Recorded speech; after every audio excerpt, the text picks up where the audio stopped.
మాటలో యేసుక్రీస్తు అన్నాడు, నువ్వు నిత్య జీవానికి రాజ్యం వారసుడు అవ్వాలంటే మంచి కార్యాన్ని గురించి నన్ను ఎలా అడుగుతున్నావు?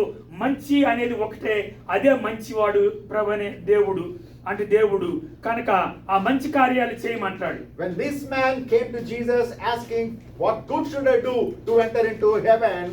Jesus answered him saying, there is only one good, that is God himself. Why are you asking me? ఈ ధనవంతుడు, ఈ యొక్క యవనస్తుడు, ఈ యొక్క యూదుడైన వాడు యేసుక్రీస్తును శోధించడానికి వచ్చి ఆయన ఏమంటే మంచి అనేది ఏదో, ఆ మంచి కార్యం ఏదో మీరు చెప్పొచ్చు కదా అంటున్నాడు. This man came to Jesus, tempting him and trying to trick Jesus Yes. for an answer. Yes.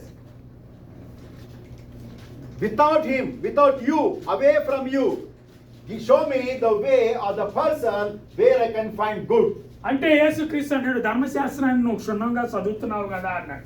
And Jesus replied, you are following the law, aren't you?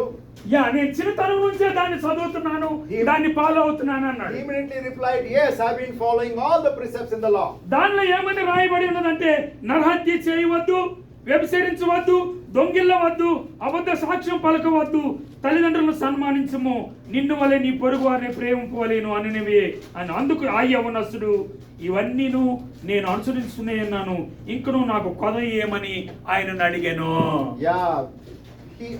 He said, Jesus shared few things about the law.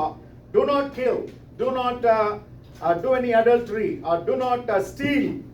All these, basic the 10 commandments which the law states, Jesus stated with him, saying, you have been following these.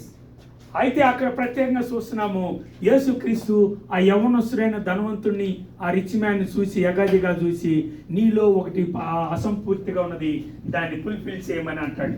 And Jesus answered him, Jesus continued saying, telling him that you lack one thing. You have been doing all good things. You have been following all the things, all the teachings of the law, but still you lack one thing.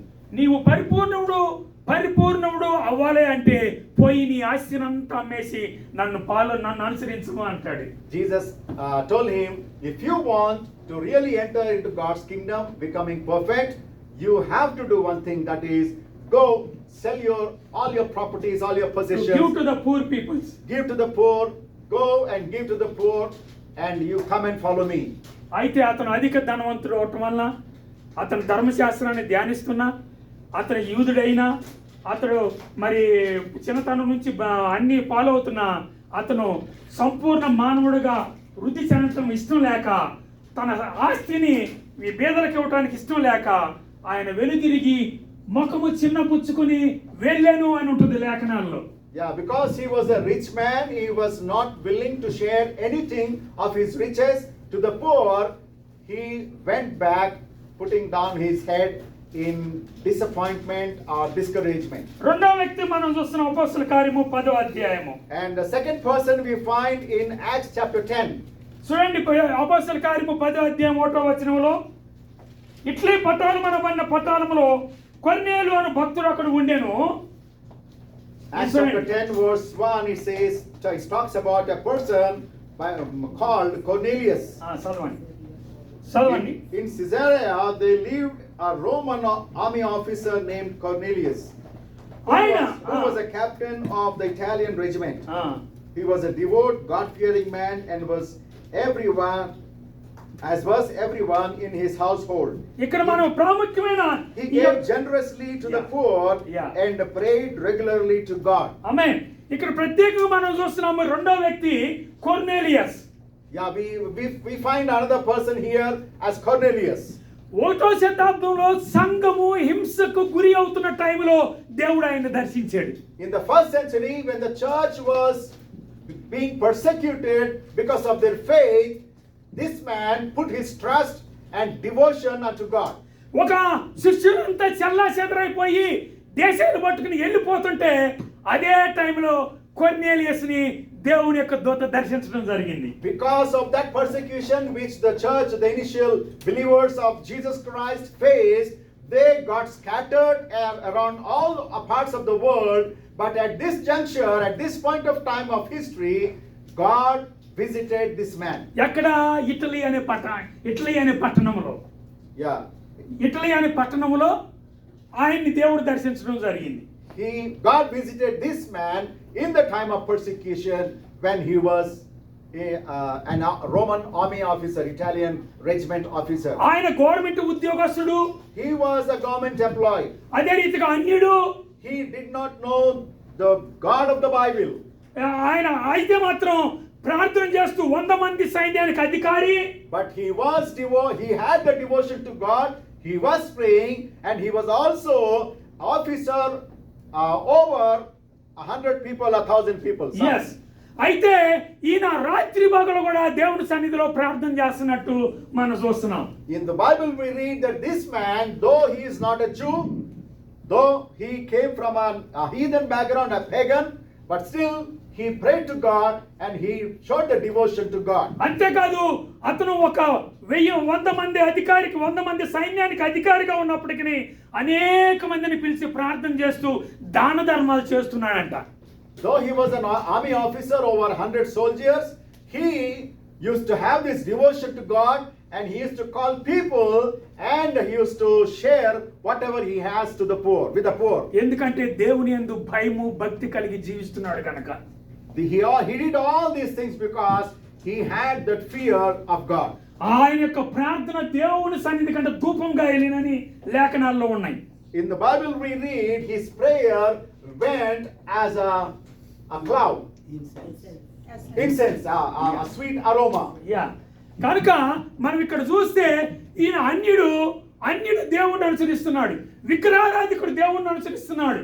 The first person, though he was a Jew, though he knew God, though he was following God, he did not follow the real the teaching of God. But this man, the second man, Cornelius, though he did not God, though he did know what is written in the law, but this man showed devotion and he prayed regularly to God and he shared whatever he had with the poor. అదే సమయంలో యొప్పేలో పేతురుకు కూడా దర్శనం వస్తుంది. At the same time, Peter was in Joppa and he also received a vision.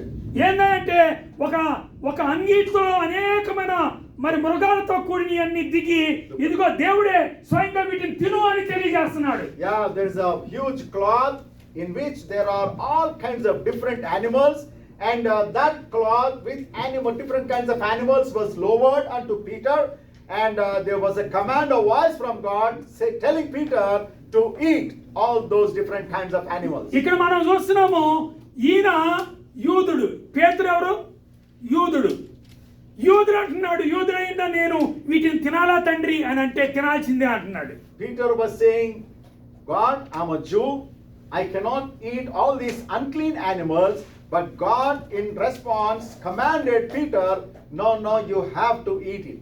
దానికి కలిగిన భావం ఏమిటి, దానికి కలిగిన దర్శనానికి కలిగిన భావం ఏంటని ఆయన ఆలోచించుకుంటుండగా దేవుని యొక్క దూత మరి కొర్నేలియసు 3 సేవకులను పంపి అక్కడ ప్రత్యేకముంటది ఈ 10వ అధ్యాయంలో నమ్మకస్తులైన సేవకులను అని అంటుంది. Yeah, Peter was wondering, what is this vision? God is lowering a cloth with different kinds of animals, and God was telling him to eat, but he didn't know what to do, but God told him to eat, and then immediately the next day he saw 3 people visiting house from a different place. అది కూడా కొర్నేలియు యొక్క సేవకులలో నమ్మకస్తులను పంపిను అని రాయబడి ఉంది. Yeah, Cornelius, the Bible says, it's written in the Bible that Cornelius sent 3 faithful people, faithful persons.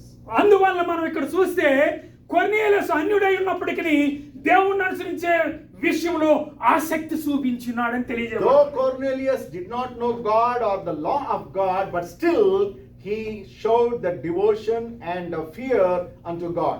పేతురు Cornelius ఇంటికి వచ్చిన తర్వాత ఆయన తాను పొగుడుకోలా. When Peter came to the house of Cornelius, he did not boast about himself. మనం అయితే సేవకులను మనం పొగుడుకోవడం జరుగుతుంది ఈ రోజు. Yeah, many pastors, many ministers of the gospel, we find many of them Padi. and to boast about themselves. అపోస్తల కార్యం 10వ అధ్యాయం 36వ వచనం నుంచి చదివితే 34వ వచనం నుంచి చదివితే ఆయన యేసుక్రీస్తు బాల్యము, యేసుక్రీస్తు మరణము, యేసుక్రీస్తు పునరుత్థానము తప్ప మరి ఏమీను ఆయన చెప్పలేదు. ఆ తర్వాత కొర్నేలియసు వారి యొక్క ఇంటి వారందరూ కూడా పరిశుద్ధాత్మ దిగి వచ్చి వాళ్ళ ఇంటి మీద కుమ్మరించడం జరిగింది. When Peter came to the house of Cornelius, he did not preach a long sermon. He shared about the birth of Jesus, the death of Jesus, and the resurrection of Jesus. Ante. That's all. And the Spirit of God moved very powerfully in their midst, that the whole household of Cornelius accepted the gospel and accepted Jesus, and they took even baptism also. అదే మనమైతే ఏం చేస్తాము, సంతోషిస్తూ గంతులేస్తాం అవునా కదా. Yeah, we పరిశుద్ధాత్మ మన మీద అగ్నితో దిగి వచ్చినప్పుడు మనం ఏం చేస్తాం, గంతులేసేస్తాం. కానీ వాళ్ళు ఏమన్నారంటే, పేతురు పరిశుద్ధాత్మను పొందుకున్న వీరు బాప్తిసం తీసుకోవటానికి ఇంకా ఆటంకం ఏంది అని అన్నారు. అనే Yeah, when the people put their trust in this word or the gospel which Peter shared, the people accepted, and Peter told them, no, the people accepted, and Peter told them, what is now blocking you or holding you from taking baptism? అంటే ఒక మనిషి పరిపూర్ణుడు కావాలంటే మొట్టమొదటిగా బాప్తిసం కూడా చాలా ప్రధానమైందని తెలియజేయబడుతుంది. Yeah, if anybody has to become, if anybody wants to become perfect, the initial step is, or the process, the initial process is undergoing the sacrament of baptism. నీవు అన్ని భాషలు మాట్లాడవచ్చు, నీవు పరిశుద్ధాత్మతో నడవచ్చు, నీవు బైబిల్ గ్రంథం అంతా చదవచ్చు, కానీ రక్షణ మారు మనసు పొంది బాప్తిసం ద్వారాగానే మన పరలోక రాజ్యానికి వారసులం అవుతున్నాం. Yeah, you may know everything or so many other things, but you have to put your faith or trust in God, and you have to repent of your sin, and you have to take baptism to grow, to start your growth into perfection. So I'm giving, నేను మీకు ఒక question వేస్తున్నాను. నేను చూపించిన ఇద్దరు వ్యక్తుల్లో ఎవరు దేవుని సన్నిధిలో నమ్మకంగా జీవించారు, నమ్మకంగా పరిపూర్ణమైన మానవులుగా రూపొందారో మీ ఇద్దరు వ్యక్తులను చూపించాను. మీరు ఆలోచించుకోవాల్సిందిగా ప్రభు కోరుతున్నా. Yeah, now I shared about two people. One rich man who was a Jew, who knew the law and who was following the law. And also another man, Cornelius, who was a heathen, a Gentile. He did not know God, he did not know the law of God, but he has obeyed what Peter told them. And I just have a question before you all. Among these two, who is perfect? మనం తీసుకున్న అంశం కూడా perfect or perfectness. Among these two persons, whom do you think is perfect? ఇప్పుడు మీ మధ్య ఇద్దరు వ్యక్తులను పెట్టాను, ఆలోచించుకోండి. మనం దేవుని సన్నిధిలోకి వెళ్ళాలంటే మన జీవితాలు పరిశుద్ధపరచబడాలి. Yeah, if anybody here wants to enter into God's kingdom, he or she has to grow in this perfection. కనుక బాప్తిసం అనేది మన పరలోక రాజ్యానికి ఒక సర్టిఫికెట్ లాగా ఉంది. Baptism here is like a certificate to enter into God's kingdom. అంటే చిలకరింపు బాప్తిసం చెల్లదు. Yeah. నేను చిలకరింపు బాప్తిసం తీసుకున్నాను చిన్నప్పుడే, కానీ నీట మునిగిన బాప్తిసముల ద్వారాగానే మనం పరిశుద్ధాత్మ శక్తిని పొందుకోగలుగుతాం. Yeah, there's an immersion baptism by immersion, not just sprinkling baptism, but baptism by immersion is what the Bible teaches. I also received this sprinkling baptism when I was a child, but the word of God clearly tells us to go through the baptism by immersion. అసలు బాప్తిజం అనే పదానికి అర్థం ఏంటంటే ముంచుట అని అర్థం. Yeah, the original meaning of baptism is to get immersed. కనుక ప్రతి ఒక్కరూ ఆలోచించుకోండి. పరిశుద్ధాత్మ దేవుని శక్తి మన మధ్య ఉన్నది. ఇంకా దేవుని సన్నిధిలోకి రాకుండా ఏదో వాక్యం వింటున్నాము వెళ్తున్నామని కాకుండా మనం దేవుని సన్నిధిలో నిలబడాలి. పరలోక రాజ్యానికి వారసులు కావాలంటే బాప్తిసం అనేది చాలా ప్రధానమైనది అని మనం గుర్తుపెట్టుకోవాల్సిన వారమైన. If anybody here wants to enter into God's kingdom, eternal kingdom, and be with God forever and ever, you put your trust in God, repent of your sin, and undergo this act of baptism, and you will surely inherit God's kingdom. Thank you very much to this message God has given to us. దేవుడు ఇచ్చిన ఈ యొక్క వర్తమానాన్ని బట్టి దేవునికి వందనాలు. దేవుడి యొక్క వాక్యాన్ని దీవించి మన విడికిల్లో స్థిరపరచును గాక. May the Lord bless the word in the hearing of all of us here. ప్రార్థన చేసుకుందాం. Let us pray. కృప కలిగిన మా తండ్రి సర్వాధికారి, ఈ యొక్క అవకాశం ఇచ్చిన సమయాన్ని బట్టి మీకు కృతజ్ఞతలు చెల్లించుకుంటున్నాం Gracious- తండ్రి. Yeah, gracious- ప్రత్యేకంగా ప్రత్యేకంగా ఈ సమయంలో నాయన మీరు పరిపూర్ణ మానవుడిగా వృద్ధి చెందాలంటే ఇదిగో ఇద్దరు వ్యక్తులు మీ మధ్యకి పెట్టిన ప్రభా. మరి యవనస్తుడైన ధనవంతుడు, అది రెండో వ్యక్తి కొర్నేలియస్, వీరిద్దరిని సంఘంలో నిలబెడుతున్నాను. ఎవరు దేవుని యొక్క వాక్యానికి లోబడ్డారో అనుసరించి ఉన్నారో మనం స్పష్టంగా చూస్తున్నాం ప్రభా. ఇదిగో సంఘంలో ప్రతి ఒక్క వచ్చిన బిడ్డలందరినీ దీవించి ఆస్వాదించండి. నీ కాపుదల భద్రతను దాయించి నీ కృపలో నిలబెట్టుకున్నాను మా ప్రభువును ప్రియ రక్షకుడు నాయన నజరేయుడైన యేసు నామమున అడిగి వేడుకుంటున్నాం తండ్రి. ఆమేన్. Thank you very much to given to this opportunity to me through my loving pastor D Christopher garu, loving brother Christopher garu and another brother Joyesh brother. It's really I'm be happy with you to share the word of God here. Everybody also maybe you understand what I'm saying. మీరు అర్థం చేసుకున్నారని అనుకుంటున్నాను. దేవుడి మిమ్మలను మీ కుటుంబాలను దీవించి ఆశీర్వదించును గాక. ఆమేన్. Thank you sir. Sorry 45 minutes అందుకని చాలా రిఫరెన్స్ చెప్పాలని 45 minutes తీసుకున్నాను సార్, ఏమనుకోకండి. రెండు ప్రసంగాలు అయితే ట్రాన్స్లేషన్ ఉంటే నోటేషన్ ఉంటే ఇద్దరు ప్రసంగాలు చేశారు.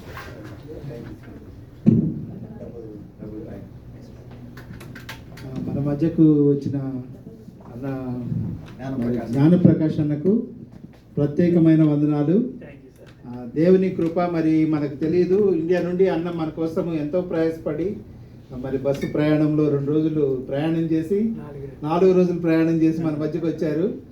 ఇక్కడ మన మధ్య మాట్లాడాలని అనేది దేవుని ఉద్దేశం అయి ఉన్నది. అందుకోసం దేవునికి మనము మనందరి తరఫున దేవునికి వందనాలు చెల్లిస్తున్నాం. అన్న మంచి వర్తమానంతో మమ్మల్ని మరి పురికొల్పు మరి హెచ్చరిక అని ఇచ్చారు అన్న, చాలా వందనాలు ప్రభునామను బట్టి. అలాగే ట్రాన్స్లేట్ చేసిన రీపత్ కుమార్ అన్నకు ప్రత్యేకమైన వందనాలు. అన్న సేవకులు, దైవజనులు, దేవుళ్ళు మన మధ్య ఉండడం ఎంతో ఆశీర్వాదకరం. మరి ఇంకా క్రిస్టోఫర్ బ్రదర్ కూడా ఇక్కడ తీసుకొని వచ్చి బ్రదర్ని ఇవన్నీ చేయడం అనేది మనకు చాలా సంతోషం. ఈ సమయం చాలా అయిపోయింది కాబట్టి ఇక మనకు 8 o'clock మనం క్లోజ్ చేసుకొని వాళ్ళకి ఇవ్వాలి. కాబట్టి మనం నెక్స్ట్ భోజనాలు ఉన్నాయి. అందరూ భోజనం చేసి జాగ్రత్తగా అందరూ మరి ఒకరినొకరు పలకరించుకొని పరిచయాలు చేసుకొని సంతోషపడాల్సిందిగా మరి ప్రభునామన మరి క్రిస్టోఫర్ బ్రదర్కి కూడా ప్రత్యేక వందనాలు తెలియజేస్తున్నాం. పాస్టర్ గారిని మన మధ్యకి తీసుకొని వచ్చినందుకు. చేరి వచ్చిన మీ అందరికి కూడా ప్రభునామన ప్రత్యేక వందనాలు. మరి ఆశీర్వాదం తీసుకొని మనం మరి భోజనానికి వెళ్దాం. అందరు కళ్ళు మూసుకుంది. మన తండ్రి అయిన దేవుని ప్రేమ, ప్రభువైన యేసుక్రీస్తు కృప, పరిశుద్ధాత్మ దేవుని యొక్క సహవాసం ప్రత్యేక ఇక్కడ చేరిన మనకును ఈ లోకంలో జీవిస్తున్న సకల పరిశుద్ధులకు సదాకాలము తోడైను గాక. ఆమేన్. Thank you very much. అందరూ కొద్దిగా ఫోటో దిగుదాం రండి. జ్ఞాపకార్థం ఉంటుంది భూమి మీద, అది ఒక్కటే కదా మనకి. రండి ఒక ఏమనుకోకండి, త్వరగా రండి. Special thanks for Sophie for the drum.